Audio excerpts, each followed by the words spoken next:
The letter arrived on a Tuesday morning, thick, official, and carrying the kind of weight that made my stomach churn before I even opened it. My name was printed in block letters across the envelope, and beneath it the words, "Notice of Fine. Homeowners Association." By the time I tore it open, I already knew whatever was inside wasn't going to be good. But I didn't expect the number. $250,000. $250,000, billed directly to me, for so-called violations on land I had lived on and managed for years without a single complaint. The notice was written in cold, bureaucratic language. It listed violations I had supposedly committed: unapproved structures, landscaping changes, improper fencing, and even allegations of using part of the land for commercial activity. I laughed out loud at that one. I was a land surveyor who worked remotely most of the time. My house sat on 20 acres at the edge of the subdivision, land that had been in my family for decades. When the Homeowners Association was formed 10 years ago, I hadn't joined. The covenant agreements didn't apply to my property. Or so I thought. As I read further, my laughter curdled into rage. The Homeowners Association wasn't just demanding fines. They threatened to place a lien on my property if I didn't pay. That meant they could drag me into foreclosure proceedings, strip my land from me, and force me into bankruptcy over rules I had never agreed to. The arrogance of it was staggering. I called their office immediately, demanding answers. The voice on the other end belonged to a woman named Carol, the board secretary, who spoke with the kind of smug confidence of someone who believed she had the law firmly behind her. She insisted that when the subdivision had been established, all adjoining properties were automatically subject to the covenant. "You're bound by the same rules as everyone else," she said crisply, "and the fines will stand unless the board decides otherwise." My fists clenched as I tried to keep calm. "That's impossible," I replied. "This land was deeded to my grandfather in 1954. Your development didn't exist until the early 2000s. I never signed anything." But Carol didn't budge. She ended the call by telling me I'd be receiving a line notice within 30 days if payment wasn't made. It felt less like a homeowners association and more like a mafia racket with letterhead. That night, I pulled out every deed, survey, and tax record I owned. I kept them stored in a weathered filing cabinet in my office, and the dust rising as I dug through the papers made me cough. My grandfather had been meticulous about property boundaries, and the documents confirmed what I already knew. My land stood apart from the subdivision. Legally, the Homeowners Association had no jurisdiction over me. But I also noticed something strange in the maps. The original development plat filed by the subdivision developers overlapped with several acres that technically belonged to my family. The boundaries had been drawn carelessly, or perhaps deliberately, swallowing land that wasn't theirs. I took the documents to my attorney the next day. A sharp, no-nonsense man named Victor Ramos, who had handled my family's affairs for years. He sat in his corner office downtown, reading through the stack with a slow, calculating expression. After nearly an hour, he leaned back and steepled his fingers. "They don't have a case against you. In fact, it looks like they're in serious trouble." "No." "What do you mean?" I asked, leaning forward. "The developers misfiled the plat when the subdivision was created," he explained. "According to the chain of title here, portions of the neighborhood, including some of their roads, their clubhouse, even parts of individual lots, are technically sitting on land your grandfather never transferred, which means you own them, or rather you own the ground they're built on." My head spun. I had come in expecting to fight off a frivolous fine, but Victor was telling me I had leverage far greater than I could imagine. I didn't just own my house and the 20 acres I thought were mine. Legally, I owned pieces of their entire community. And if I wanted, I could enforce my rights to reclaim it. Victor outlined the options carefully, like a chess player mapping out future moves. We could file a quiet title action in court, establishing my claim to the disputed land. That would force the Homeowners Association to acknowledge my ownership and possibly pay me compensation. Or if I really wanted to push it, I could demand rent for the use of the land they had built on, rent that could amount to hundreds of thousands of dollars every year. The thought of it electrified me. The same people who had slapped me with a $250,000 fine were sitting on property they didn't even own. Their homes, Their swimming pool, their walking trails, all of it rested on shaky ground. My ground. I left Victor's office with the documents in a locked briefcase, my heart pounding like I had just stepped into the middle of a thriller. For the first time since opening that letter, I wasn't the one at risk. They were. But how to play it?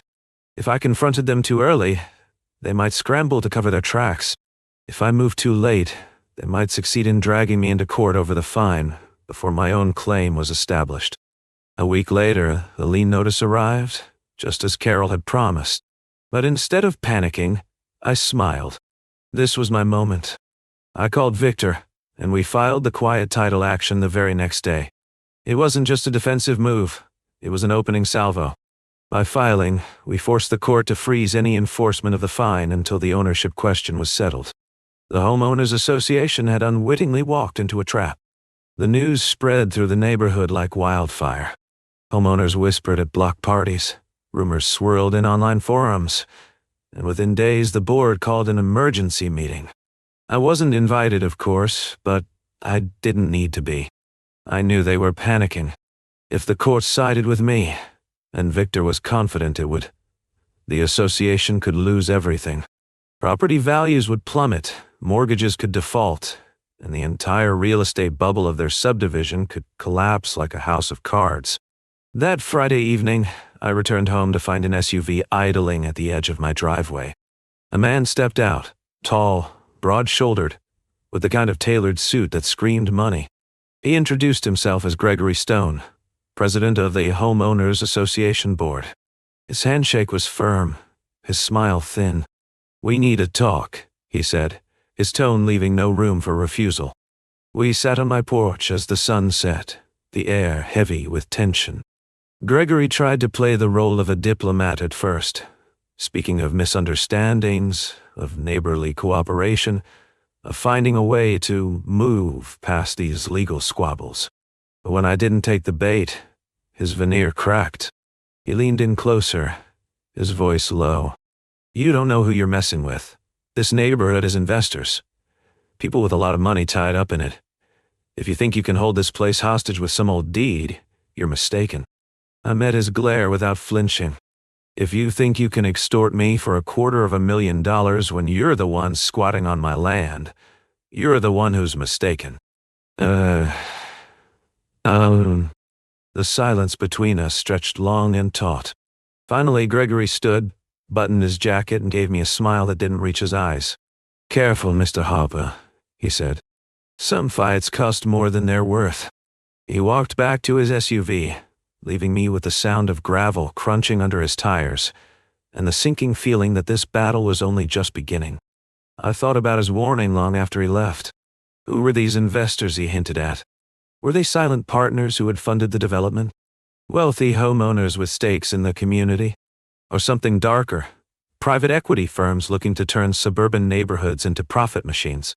Whatever it was, I knew I had just scratched the surface. The Homeowners Association wasn't just a petty board of neighbors.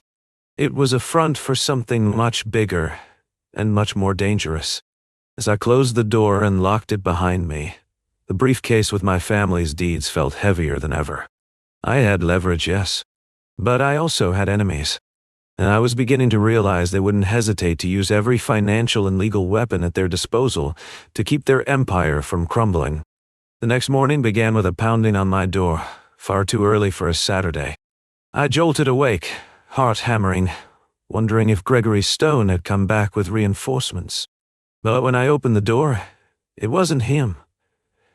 It was a deputy sheriff, hat tucked under his arm, holding another envelope. "Mr. Harper, you've been served."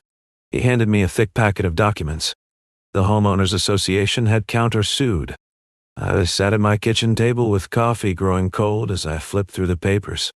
They weren't just asking the court to enforce the $250,000 fine anymore. They were accusing me of fraud, trespass, and even unjust enrichment. According to their claim, I was attempting to extort the community by asserting ownership rights I didn't have. It was absurd, but dangerous. If they could muddy the waters enough, they might scare the judge or delay proceedings until I was financially drained. I called Victor immediately, and he laughed dryly when I told him the accusations. "Classic tactic," he said. "Throw mud and see what sticks. They're trying to make you look like the aggressor. But this is good, actually. It means they're scared. When the other side counters this hard, it's because they know their foundation is weak." His calm reassured me, but the knot in my stomach didn't ease. I was up against not just a board of neighbors, but a machine with resources. That weekend, I started noticing cars idling near the edge of my property. Black sedans, unfamiliar faces watching from behind tinted glass. At first, I told myself it was paranoia, but then one followed me all the way to the grocery store before peeling off. The Homeowners Association had investors, Gregory had said. Investors who clearly didn't like their portfolio threatened. Whoever these people were, they weren't playing games. Meanwhile, inside the neighborhood, tension was brewing. One of my old friends, Sarah Lang, lived 2 streets in. She had bought her house during the pandemic, stretching herself thin on a 30-year mortgage just to lock in a property. Now, she called me in a panic. "Ethan, I heard from my realtor friend that if you win this case, they might have to redraft every single mortgage in the subdivision. The banks could call them in early if the land title is disputed. Do you understand what that means? Half of us would lose our homes overnight." Her voice cracked with fear. Her words hit me hard. I wasn't trying to destroy my neighbors. I wanted to protect myself. But in the twisted world of real estate finance, a single contested plat line could unravel everything. Mortgages are bundled and sold as securities. If a subdivision's title is compromised, the whole bundle could collapse in value. Banks don't care about families. They care about their balance sheets. Suddenly, it wasn't just me versus the Homeowners Association. It was me versus the financial system itself. Victor explained it with brutal clarity when I met him again on Monday. "Think of it this way," he said, tapping a finger on the deed. "Your family's land is the keystone in their arch. Pull it out, and the structure collapses. Investors lose millions, banks panic, property values nosedive, which is why they're fighting so hard. This isn't about a fine anymore, this is about survival." I drove past the neighborhood that evening, trying to see it with new eyes. The pristine lawns, the identical mailboxes, the kids riding bikes down cul-de-sacs. On the surface, it was the American dream. But beneath it, the ground itself was contested, fragile, leveraged against mortgages and investment funds. And all of it ran through me. My land. My signature. My decision whether to let it stand or tear it down. The board called another emergency meeting that week, and this time, they invited me. Against Victor's advice, I went. The clubhouse was packed. Homeowners squeezed into folding chairs, faces pale with worry. Gregory stood at the front like a CEO addressing shareholders. When I walked in, the room went dead silent. Every eye turned toward me, some angry, some pleading. Gregory gestured for me to stand beside him. "Neighbors," he said smoothly. "We're here tonight to discuss the actions of Mr. Harper, whose claims threaten the stability of our community. He has filed a lawsuit asserting ownership over property that belongs to us all. His actions could result in foreclosure, in lost equity, in destroyed property values. Do you really want one man's greed to cost you everything?" My blood boiled, but I stayed calm. When he handed me the microphone, I spoke evenly, every word deliberate. "This isn't about greed. This is about facts. My family has owned this land for 70 years. The developers who built this place cut corners. They built over property they didn't own. I didn't ask for that. But I won't let anyone bankrupt me with false fines while squatting on my land. You want to blame someone? Blame the people who lied to you when you bought your houses." "Shadfly." A murmur swept through the crowd. Some looked at Gregory with suspicion. Others looked at me like I was a threat to their lives. One man stood up, red-faced, shouting that he'd lose everything if his mortgage collapsed. A woman sobbed into her hands. The meeting descended into chaos until Gregory slammed his hand on the podium and ended it. But I had planted a seed of doubt, and I could see it in their eyes. Not everyone trusted him anymore. Later that night, Sarah texted me. You need to be careful. They're desperate. And desperate people do desperate things. I didn't sleep. The glow of the quiet title lawsuit sat on my desk, the legal papers under a lamp like an artifact of war. Outside my window, headlights flashed briefly before disappearing down the road. I knew I had leverage, but the stakes were escalating faster than I could control. The Homeowners Association wasn't just protecting lawns and paint colors. They were protecting a financial empire, and I had just become its most dangerous enemy. The next day, Victor called with news. He had dug deeper into the investors behind the subdivision. You're not going to like this, he said. The majority stake is owned by a private equity group out of New York. They specialize in buying up distressed properties, flipping them, and squeezing homeowners with rising community fees. They don't care about the people living there. They care about yield. And if your lawsuit threatens that yield, they'll treat you like any other obstacle. My chest tightened. Private equity firms weren't known for playing fair. They used shadow companies, lobbyists, even smear campaigns to crush opposition. I realized then that Gregory wasn't the mastermind. He was a middleman, a local face for something much larger and colder. I wasn't fighting my neighbors. I was fighting Wall Street. That evening, as I pulled into my driveway, I found a letter taped to my door. No envelope, just a single sheet with block letters printed in black ink. Drop the lawsuit, or you'll regret it. No signature, no logo, just a threat, plain and simple. I stood on my porch, the note trembling in my hand, the night air heavy and silent around me. Somewhere in the shadows, I felt eyes watching. The fine had been the opening shot. The lawsuit was the counterstrike. And now, the war for the neighborhood, for the land itself, was about to turn deadly. The threat note stayed on my kitchen table for days, staring at me like a silent predator. I didn't tell Victor about it immediately. Part of me wanted to believe it was an empty scare tactic, just another move in the chess game. But deep down, I knew it wasn't just a warning. It was a declaration. The private equity group backing the Homeowners Association wasn't content to fight in court. They wanted me gone, by any means necessary. I doubled down on security. Installed cameras along the driveway, reinforced the locks, and even bought a motion-activated floodlight for the barn out back. Still, sleep became a stranger. Every time I closed my eyes, I saw those black sedans idling on the street, faceless men watching from tinted glass. At night, the sound of crunching gravel set me upright in bed, heart racing. My land felt less like a home and more like a fortress under siege. Victor wasn't surprised when I finally showed him the note. He sighed, rubbing the bridge of his nose. I've seen this before, he muttered. These equity groups run on intimidation. They want you to cave, drop the lawsuit, and let them keep milking the homeowners. But we're not caving. We're doubling down. He leaned across the desk, voice dropping. If they want to play dirty, we'll play smarter. Victor's idea was brilliant, if risky. He suggested leveraging the quiet title lawsuit, not only to establish my ownership, but also to expose the financial web behind the Homeowners Association. If we subpoena their records, he explained, we can force disclosure of their investor contracts, mortgages, refinancing deals, all of it. Once the court sees how much fraud is baked into their structure, they'll have no choice but to side with you. I left his office with new determination, but also a gnawing unease. Forcing disclosure meant kicking a hornet's nest. These investors had millions at stake, and I was about to shine a light on their darkest secrets. The question was, how far would they go to keep those secrets buried? Meanwhile, the homeowners themselves were fracturing.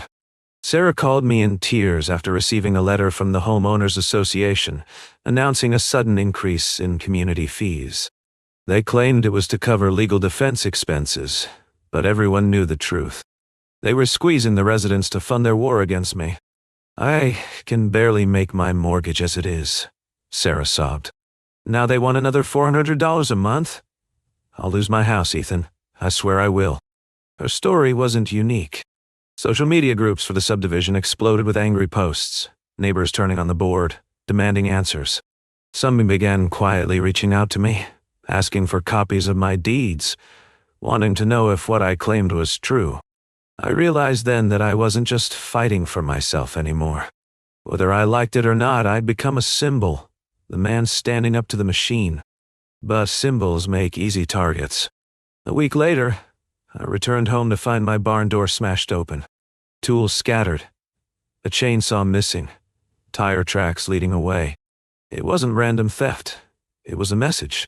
They wanted me to know they could reach me anytime, anywhere.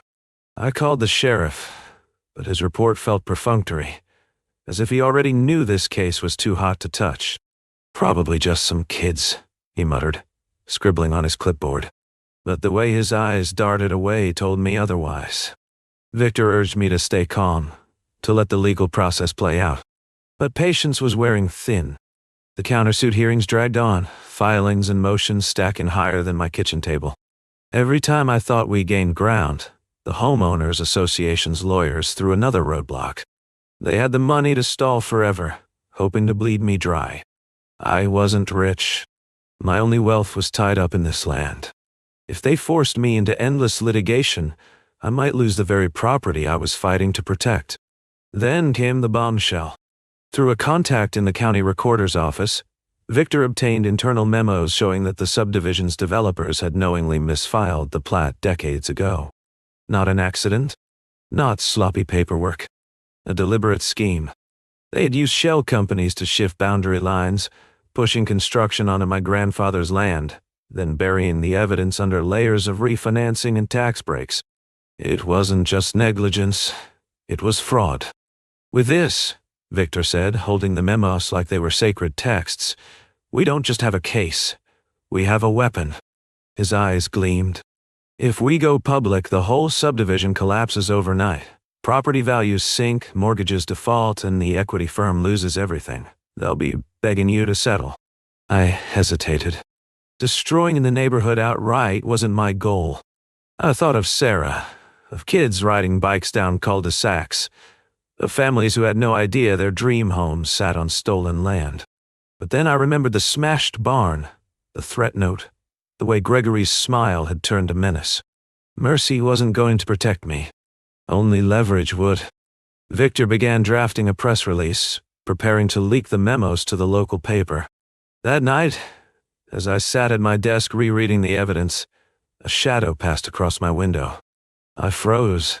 Outside, under the floodlight, a man in a dark hoodie stood motionless at the edge of my porch. My pulse skyrocketed. I reached for the phone, but before I could dial, he held up a single finger to his lips, a silent command for silence, and then slipped back into the darkness. I stood there shaking, the phone heavy in my hand, the night impossibly quiet. Whoever he was, he wanted me to know two things. They were watching me, and they could reach me anytime. The message was clear: drop the fight, or they would escalate. The next morning, as sunlight broke across my land, I realized something chilling. This wasn't just about property rights anymore. It was about control, intimidation, and power.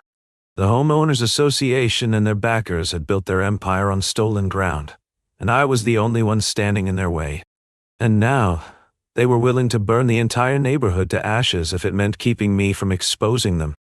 I barely slept the night after the hooded figure appeared on my porch. Every creak of the floorboards made me flinch. Every shadow outside felt alive. I found myself pacing the house with a baseball bat in one hand, my phone in the other, waiting for something to happen. Nothing did, but the silence itself felt like psychological warfare. They weren't just threatening me with lawyers anymore. They were trying to break me down mentally, inch by inch. Victor urged me to stay focused. "That's what they want," he said over the phone, his voice steady. "They want you distracted. Keep your eyes on the legal prize." Easier said than done. Fear was a constant hum under my skin. But so was anger. I couldn't let them win. Not after they had stolen land, manipulated mortgages, and threatened families who didn't even know they were pawns in a billion-dollar real estate game. We decided to accelerate. Victor filed a motion to compel discovery, forcing the Homeowners Association to produce every financial document connected to the development. Deeds, refinancing agreements, mortgage-backed securities, private equity contracts. If the court granted it, their dirty laundry would be aired for all to see. The motion itself sent shockwaves through the neighborhood. Word leaked quickly, and soon homeowners were bombarding the board with questions they couldn't answer. Sarah called again, whispering like she thought her phone might be tapped. "Ethan, you don't understand. People are freaking out. Some are trying to sell their homes before the market collapses. Others are terrified of foreclosure. Gregory told everyone you're trying to bankrupt the neighborhood on purpose. But some of us, we believe you. Just be careful." Her voice broke, and then she hung up, leaving me with a pit in my stomach. The fracture line between me and my neighbors was widening into a canyon. Days later, I got my first real glimpse of the private equity group pulling the strings. Victor arranged a deposition downtown, and when we walked into the conference room, 3 men in suits were already waiting. They introduced themselves not as homeowners, but as representatives of Meridian Capital Partners. Their presence was icy, corporate, surgical. One of them, a thin man with sharp glasses, leaned forward and said, "Mr. Harper, you have something that belongs to us. Drop your claims and we'll make you whole." I blinked. "Make me whole?" He smiled faintly, sliding a folder across the table. Inside was an offer, $2 million in cash, tax-free, if I withdrew my lawsuit and signed over any disputed claims to the subdivision. My jaw went slack. It was more money than I had ever dreamed of having. More money than I could make in a lifetime of land surveying. But it came with strings made of barbed wire. "And if I say no?" I asked quietly. The man's smile never wavered. "Then you'll find this process very unpleasant." His tone was casual, almost friendly, but his words dripped menace. Victor leaned across me, snapping the folder shut. "We're done here." He stood, and I followed, my legs trembling. Outside in the hallway, Victor muttered, "That was a bribe, plain and simple. And a threat. They're panicking." Back home, the weight of that folder haunted me. $2 million could change my life forever. I could pay off debts, secure my future, even buy new land somewhere far away. But I also knew the truth. It wasn't generosity. It was hush money. If I took it, Meridian Capital would bury the fraud forever, and the homeowners would continue to drown under inflated mortgages and community fees. My grandfather hadn't raised me to sell out justice for a payday. That night, another message appeared, this time in blood-red spray paint on my barn door. "You can't win." My hands shook as I scrubbed it clean, my mind racing with dread. They wanted me to feel isolated, vulnerable, alone. But I wasn't alone. I had Victor. And maybe, just maybe, I had the homeowners who were starting to question the board's story. The following week, the court granted our motion. The Homeowners Association had 30 days to produce every document tied to the subdivision's financing. The ruling hit like a grenade. Neighbors stormed board meetings demanding transparency. Realtors began whispering about plummeting property values. Mortgage brokers panicked, worried that their entire bundle of loans tied to the subdivision might be toxic. The bubble was cracking, and I was holding the hammer. Gregory showed up at my door again, but this time he wasn't smug. He looked exhausted, his tie askew, eyes bloodshot. "Ethan, you've got to stop this," he said, almost pleading. "You don't understand. If Meridian pulls out, the banks foreclose on the whole neighborhood. Families will be destroyed. Kids out on the street. Do you really want that on your conscience?" I stared at him, torn between rage and pity. "Do you think I wanted this? You came after me. You fined me for land you don't even own. You could have left me alone, but you didn't. Now you want me to carry the guilt? No, Gregory. This is on you, and on Meridian." He shook his head, muttering something under his breath before walking away. For the first time, I saw cracks in his armor. Maybe he wasn't a villain after all, just another pawn trapped in Meridian's grip. As discovery deadlines loomed, I received an unexpected email from an anonymous address. Subject line, proof. Inside was a single attachment, a PDF scan of internal Meridian Capital emails. My heart raced as I scrolled through them. They discussed the subdivision openly, acknowledging the misfiled plat, strategizing how to bury Harper's claims, and even debating whether to pressure county officials into altering records. It was the smoking gun we needed. The problem was who had sent it, and why. I forwarded the emails to Victor immediately, and his response came within minutes. This changes everything. We can end them with this. But as I leaned back in my chair, staring at the glow of the computer screen, a cold realization washed over me. Someone inside Meridian was leaking information. But whether they were an ally or setting me up for a bigger fall, I couldn't yet tell. That night, my phone buzzed with a new text from an unknown number. Just 4 words. You're in too deep. I sat in the dark, staring at the message, my reflection faint in the window. For the first time, I wondered if this fight would cost me more than money or land. Maybe it would cost me everything. The weeks that followed were a blur of tension, like living with a ticking bomb in my backyard. The discovery deadline loomed closer, and Meridian Capital's lawyers tried every trick to stall. Motions to delay, objections, endless paperwork designed to grind me down. But Victor held firm, filing counter-motions with the precision of a surgeon. The judge, unpressed with Meridian's stalling, refused to grant extensions. For the first time, I felt the tide shifting. They would have to hand over their secrets, or face sanctions. Still, fear lingered. I couldn't shake the anonymous email, the one with internal Meridian documents. It was too perfect, too damning. If it was genuine, it would destroy them. But if it was bait, a forgery planted to discredit me, using it could backfire catastrophically. Victor was cautious, sending the files to a forensic analyst. While we waited, I lived like a man standing on thin ice. Every step a gamble. Inside the neighborhood, chaos erupted. The board announced yet another hike in community fees to cover unexpected legal costs, and this time the residents revolted. A group of homeowners staged a protest outside the clubhouse, waving signs that read, "Where's our money?" and "Stop hiding the truth." Gregory tried to calm them, but his voice was drowned out by jeers. For the first time, the board itself looked vulnerable. The empire was cracking from within. Sarah showed up at my house one evening, eyes wide with fear. "They're talking about you nonstop," she whispered.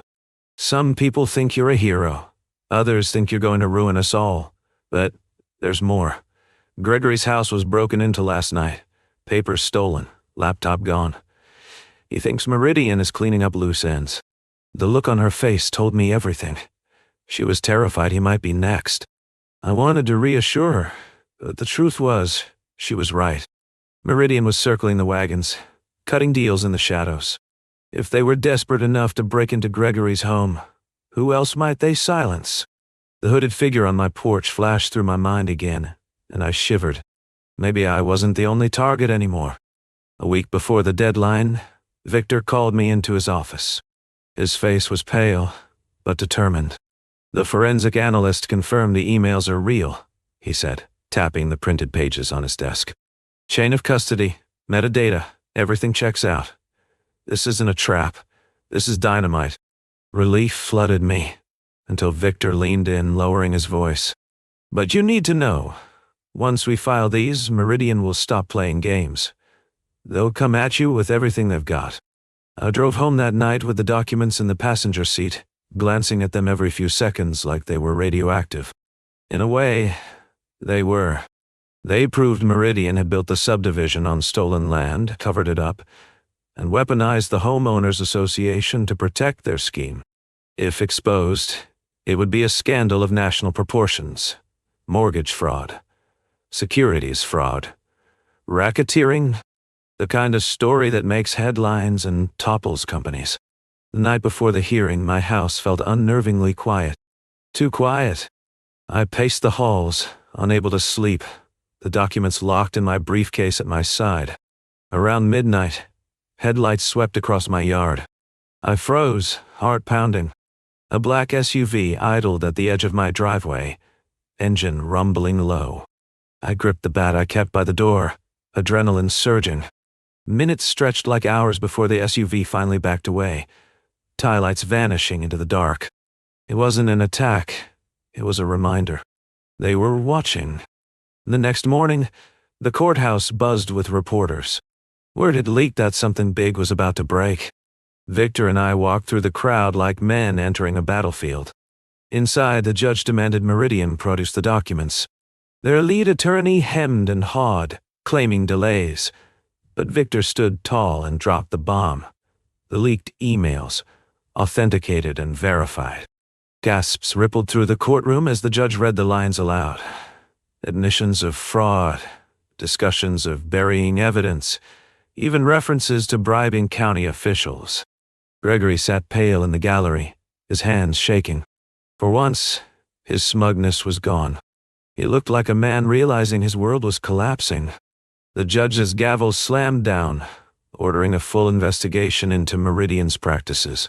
Sanctions were immediate. Discovery was no longer a question. It was an order with teeth. In the days that followed, the fallout was seismic. The local paper splashed the scandal across its front page. Suburban empire built on stolen land. National outlets picked it up within hours. Homeowners filed a class action suit against Meridian. Regulators swooped in, demanding records. The real estate bubble in the subdivision imploded overnight. Home values tanked. Mortgages defaulted. Banks scrambled to cut losses.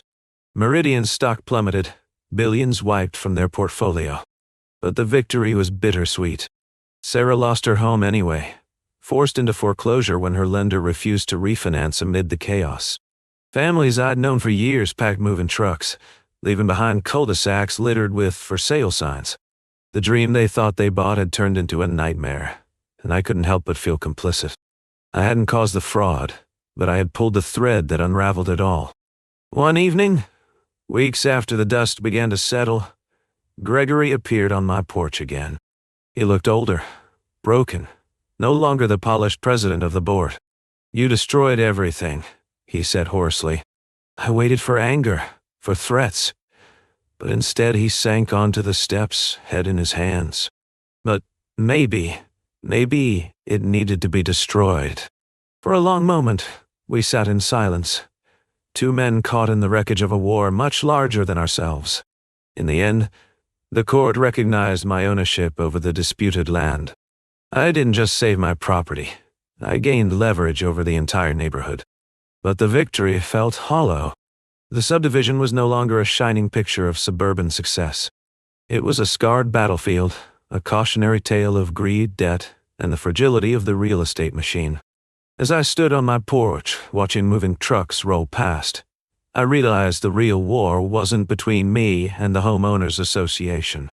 It wasn't even between me and Meridian.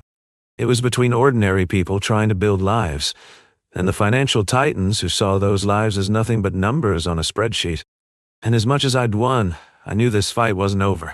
Meridian would rise again somewhere else, another neighborhood, another land deal.